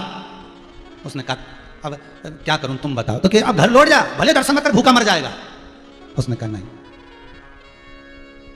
उज्जैनी में आया हूं, महाकाल की नगरी में आया हूं, महाकाल का मेहमान हूं मैं। गांव का व्यक्ति बोल रहा है जिसकी बुद्धि नहीं है, जिसमें विवेक नहीं था, बस पैदल आया था और कहता मैं महाकाल का मेहमान हूं। अब भोजन देगा तो महाकाल देगा, और रुकने की व्यवस्था देगा तो महाकाल देगा। अब तो मैं आ गया, अब तुम चलो काशी, फिर काशी में मेहमानी करेंगे विश्वनाथ की, तुम चलो। इन गाड़ी वाड़ी तैयार करी और ये चल दिए। अब ये गया और दर्शन वगैरह करके आनंद से, और भूख बहुत लग रही थी, महाकाल का दर्शन करा, छिपरा का स्नान करा, सब दूर घूम घुमाकर एक जगह पर बैठ गया और शिखर देखता रहा। महाकाल का शिखर देखते देखते बाबा बड़ा भूख लग रही है, बाबा बड़ी भूख लग रही है। मन में सोचता सोचता सो गया। छिपरा, ये अब तो महाकाल मंदिर से छिपरा जी दूर हो गई। पहले के समय में छिपरा और महाकाल की दहली सामने थी, महाकाल के ठीक पीछे की ओर से महारानी छिपरा निकल के जाती। अगर पुराना उज्जैनी का इतिहास देखोगे तो उसमें मिल जाएगा आपको। सो गया, भूखा है, पट बंद हो गए महाकाल राजा के, पट बंद। पंडा जी ने दरवाजा लगाया, जाकर सो गए। रात को मेरा महाकाल पंडा जी के सपने में जाकर बोला, मेरा मेहमान आया है, ओटले पर घाट पर सो रहा है और तू अंदर सो रहा है। मेहमान अंदर होना चाहिए, तुम बाहर होना चाहिए, और मेहमान घाट पर सो रहा है। छिपरा के उठो, और मेहमान भूखा है, उसको भोजन कराओ। पंडा एकदम उठा, उठते जी कौन आया था? पत्नी ने पूछा क्या हो गया, कहाँ जा रहे हो? अरे शंकर जी आके बोले, महाकाल राजा आके बोले कि मेहमान आया शंकर जी का। शंकर जी का मेहमान? तो इनके रिश्तेदार यहाँ से आ गए, अपने होंगे? नहीं, शिव के हैं, मेहमान है, कोई सो रहा है घाट पर, मेरे को जाना होगा। पंडा दौड़ कर गया और जाकर देखा तो एक व्यक्ति सोया हुआ था। उसको उठाकर पूछा, क्यों तुम मेहमान हो? उसने कहा तुम्हारे तो नहीं है। वो सोता हुआ व्यक्ति बोले, हम तुम्हारे मेहमान तो नहीं, तुम महाकाल के मेहमान हो? उसने कहा हाँ, मैंने तो ऐसी हंसी हंसी में कह दिया था, बहुत भूखा था ना, तो मेरे गांव के लोग कह रहे थे यहाँ भूखा मरेगा, चले जा वापिस, तो मैंने हंसी में कह दिया था मैं तो महाकाल की नगरी में आया हूं, तो इस कालों के काल महाकाल का मैं मेहमान हूं। भोजन देगा तो वो, रखेगा तो वो। अच्छा चलो उठो उठो, तो महाकाल के मेहमान हो, तो क्या आपको किसने भेजा? महाकाल आए थे सपने में, बोल के गए मेरा मेहमान भूखा है। भूखे हो? बहुत भूख लग रही, 6 दिन से कुछ नहीं खाया। चलो महाकाल मंदिर के अंदर लेकर गया, टिक्कर सेकी रखी हुई थी, शंकर जी का प्रसाद थोड़ा सा रखा था, ले खाओ, पत्तल लगाई, खाने बैठा, पेट भर कर खाया। पंडा जी बोले मेरे घर चल चलो, मेहमान हो तुम महाकाल के, वहीं सोना। नहीं नहीं, मैं महाकाल का मेहमान हूं, तो तुम्हारे घर में काय को जाऊं? मैं तो महाकाल के दरवाजे पे सोऊंगा। सो गए। मैं तुम्हें कुछ ओढ़ने का ला कर देता हूं, मैं ओढ़ने का बिछाने नहीं, बिछाने का मेरे पास है, ओढ़ने का भी है। और वो सो गए। आप जाओ पंडा जी, आप सो, आप जाओ आराम करो पंडा जी, मैं महाकाल का मेहमान। सो गया। पंडा जी चले गए। छिपरा के घाट पर सोया था, मंदिर इधर। आधी रात को महाकाल राजा संत का रूप रखकर पहुंच गए। उसको स्वप्न में जाकर बोले, मेरे पंडा में तो अकल ही ना रही, बताओ तुझे पेट भर के भोजन कराया कि ना कराया? बहुत बढ़िया भोजन कराया प्रभु, ऐसा जोरदार चूरमा है ना पंडा उज्जैन का, जोरदार खिलाया कि नहीं खिलाया? अरे बात चकाचक खिलाया, भोजन अच्छा बना था, बहुत बढ़िया। सो जाओ। प्रभु सो ही रहा था। आप क्यों आए? तो संत बोलता है मैं इसलिए आया हूं, महाकाल बाबा ने कहा कि पंडा जी ने तेरे को भोजन तो करा दिया, पर शंकर जी की जो प्रसादी थी ठंडाई, वो तुझे पिलाना भूल गया था, इसलिए मैं लोटा भर के ठंडाई लाया हूं, ये रखी है, तो सवेरे पी लेना। ये सब बात सपने में हो रही है। और वो संत भी चले गए। ये सवेरे सवेरे आंख खुली, उजाला हुआ, उजाला होते से इसने देखा तो सिराने पर चांदी का लोटा जिस पे लिखा था जय महाकाल, चांदी का लोटा जिस पे लिखा था जय महाकाल, वो लोटा इसके सिराने था और उसमें ठंडाई भरी हुई थी। डकार गया, पी गया, लोटा धोया, छिपरा जी में बैठ गया। पूरे मंदिर में सवेरे शंकर जी का अभिषेक की तैयारी हो रही है, सवेरे बाबा का अभिषेक की तैयारी, ब्रह्म मुहूर्त में बाबा को भस्म चढ़ना है, अभिषेक की तैयारी, भस्म आकर तैयार थी, पर चांदी का लोटा गायब था। अरे उज्जैनी नरेश, कालों का काल महाकाल का चांदी का लोटा नहीं मिल रहा। पहले इतनी सेफ्टी नहीं थी, पहले इतनी बाउंड्रियां नहीं थी महाकाल मंदिर में, केवल मंदिर था मेरे महाकाल राजा का, केवल मंदिर। चांदी का लोटा जिसपे कालों का काल जय महाकाल लिखा था, वो चांदी का लोटा गायब है। पंडा जी से पूछा तुम देखो चांदी का लोटा गया का? पंडा जी ढूंढ रहा, उसने कहा उसको ढूंढो, उसने कहा उससे ढूंढो, सब देख रहे, पर महाकाल लिखा हुआ चांदी का लोटा जो इतना भारी था वो गया कहां? वो चांदी का लोटा गया कहां? सब ढूंढ रहे हैं, सब ढूंढने में लगे हैं, सब। सवेरे सवेरे ये चांदी के लोटे में छिपरा जी का जल भर के लिए आया। कौन? वही मेहमान। और क्या के पंडा जी ये जल मेरे कालों के काल महाकाल को चढ़ा दो। पंडा जी बोले ये चांदी का लोटा तेरे पास कहां से आ गया? रात को शंकर जी ने किसी को भेजा था और वो कह रहे थे पंडा जी ने पेट भर के भोजन करा दिया, पर ठंडाई नहीं पिलाई, तो वो ठंडाई लेके आया था और वो लोटा छोड़ गया और कहा सुबह पी लेना हो और रात को मैं पीना, सुबह पीना, तो ठंडाई लेकर आया, तो ठंडाई का लोटा मेरे पास था। अरे पंडा ने पकड़ लिए चरण उस भगत के कि पूरी जिंदगी हो गई महाकाल की पूजन करते करते, हमें कभी ठंडाई नहीं पिलाई। गजब तेरी भक्ति कि चांदी का लोटा ही तुझे दिया आया। वो काल का राजा, वो महाकाल है, लोटा भी तेरे पास छोड़ कर आ गया, ले पी लेना, सुबह लिया ना, रख दो। पंडा की आंख में से आंसू बह रहे, पंडा की आंख में से आंसू बह रहे हैं। तेरे मेहमानों का कितना ध्यान रखता है। इसके पास कोई पूंजी नहीं, इसके पास कोई धन नहीं, इसके पास कोई वैभव नहीं, पर तूने रात को जाकर भी उसको ठंडाई, कोई कमी रह गई थी? पंडा की आंख से आंसू बह रहे हैं, आंखों से अश्रु। मेरे उज्जैनी महाकाल का पंडा रो रहा है, हे महाकाल गजब कृपा करी।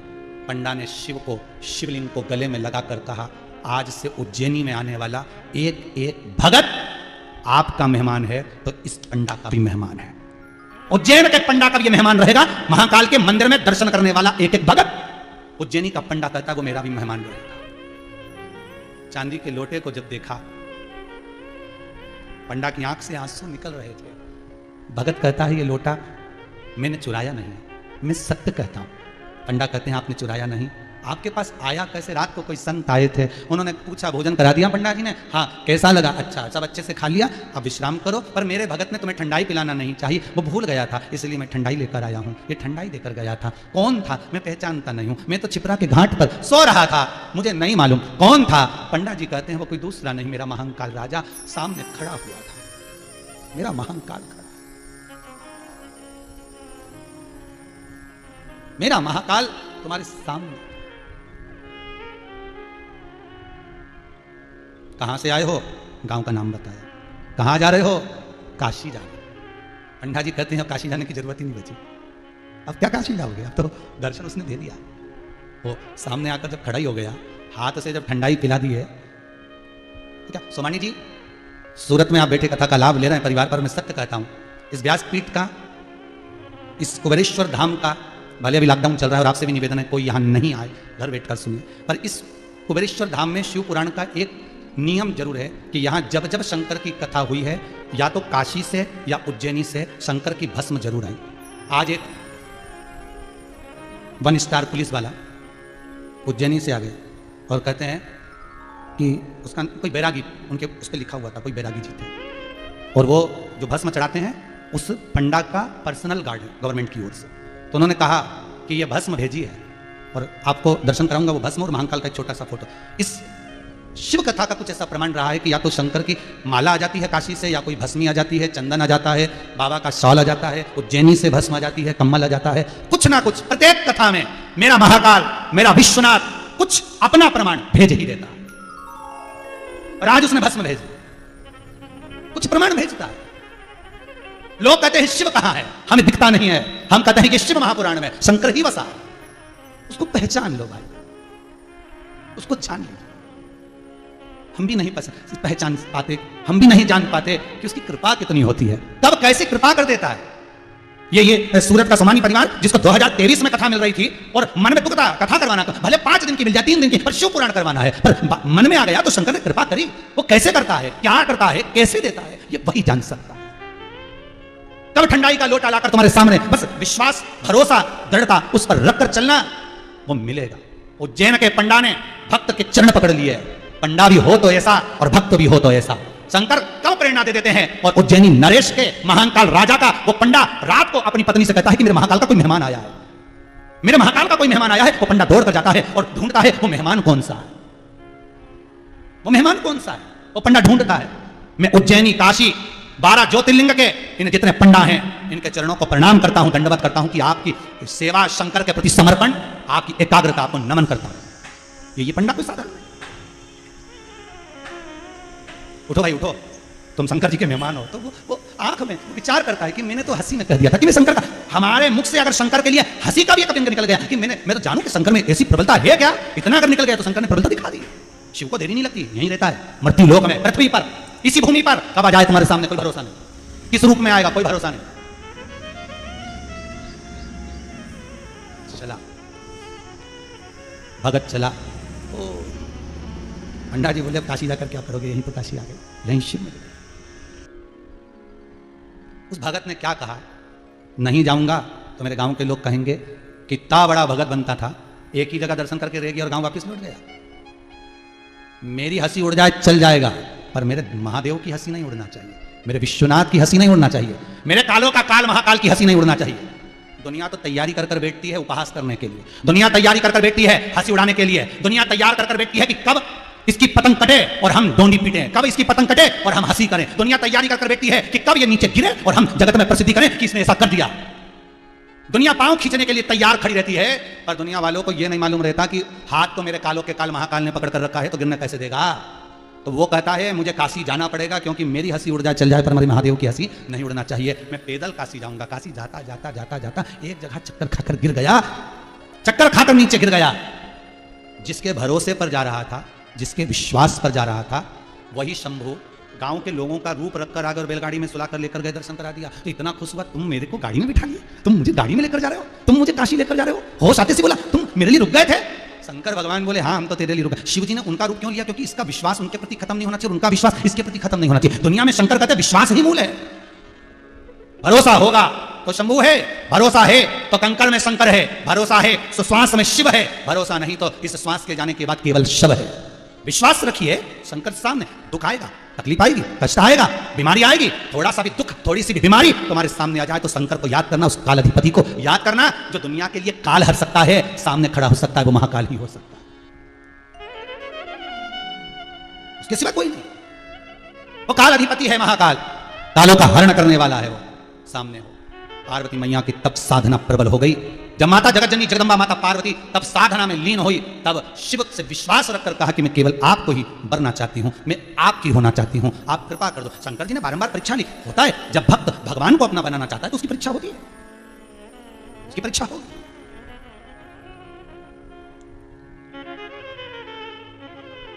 परीक्षा वो परीक्षा लेता है, बहुत परीक्षा।